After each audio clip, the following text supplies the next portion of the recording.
Hey everyone, we get this question a lot, and I've emailed it and responded to a lot of people, talked to a lot of people over the phone about sprinklers and your requirement as a facility, because I know that you may have seen some content somewhere that says that anything below 8 beds doesn't need sprinklers, and anything above 8 beds needs sprinklers, or new facilities need sprinklers. So I'm just going to take you through this, and part of the confusion is that when 58A originally used to specifically spell out, or 429, I'm not sure which one it was, specifically used to say that facilities with 8 or fewer residents does not need sprinklers. And then over time, what happened is recently they updated 58A to say that all fire safety requirements are now the state of Florida adopts NFPA 101, which is the National Fire Prevention Association. They put out these guidelines for fire prevention, fire safety. And so the state of Florida said, hey, whatever NFPA 101 says is what we say. And they recently did that with the food, the FDA code as well.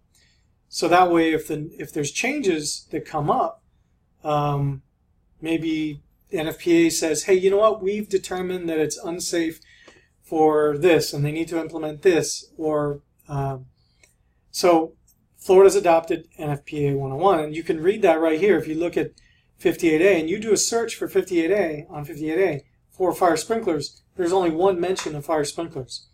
And it basically says that that you have to comply with the fire system, sprinkler system requirement for 429.41, and so you go over to 429.41 in the Florida statutes, and it basically says right here under number 2, it says the National Fire Protection Association, Life Safety Code NFPA 101 and NFPA 101A, current editions. So they even just say current editions. So whatever the current edition is in effect shall be used in determining the uniform safety fire safety code adopted by the state fire marshal for assisted living facilities. I also think, just so you know, that whatever NFPA 101 says, I think the local fire authority can also override it. And there's still, a lot of small facilities have people who become really hard, bedridden, slower.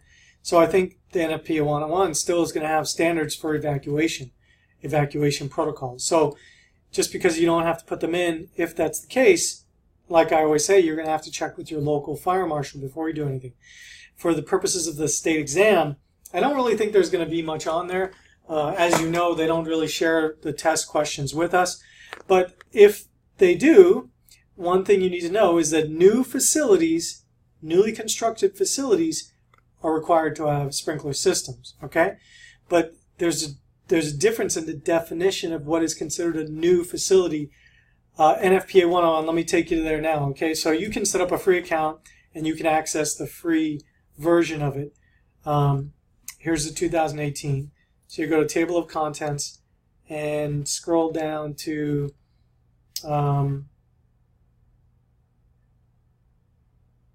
you can go to new residential board and care facilities or existing, either one. So we'll go to new.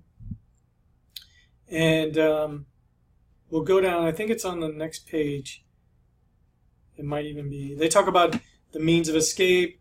They're going to talk about like your fire resistant rated assembly, like your doors. This is where your fire marshal is going to get all of it when they come in and they say you need to do these things. This is where they're getting it from.